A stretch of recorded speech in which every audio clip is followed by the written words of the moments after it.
Pen இருக்கு. இதெல்லாம் யாரெல்லாம் வைப்பா? காலண்டர். இது வந்து ஃப்ளவர் போட்டோ. இது கிளாக். விண்டோ. இது ஸ்க்ரீனு. இது டைனிங் டேபிள். இதுல ஃப்ளவர் வாஷ். இங்க வந்து சேரு. இந்த பக்கம் சேரு. கிரீன் கலர் சேர் வீட்டில் இருந்து. சோஃபா. இந்த சோஃபா கலர்ஸுக்கு அடுத்து இது யார் உங்க அப்பாவா? ஆமா.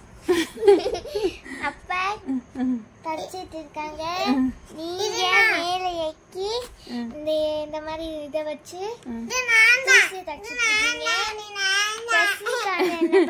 ஜெஸ்மிகா வந்து இது தூக்கி இந்த பக்கெட்ல வச்சு தேய்ச்சிட்டு இருக்கு. நான் அந்த வாழையை தூக்கிட்டு வந்துகிட்டு இருக்கேன் துடைக்கிறதுக்கா. உங்க வீடா இது? அதுக்கடுத்து வீட்டுக்குள்ள இங்க ஒரு மேட் சாப்பாடு இருக்கு வீட்ல. டிவி வைக்கலாம்னு இருந்தேன், இடம் பத்தல.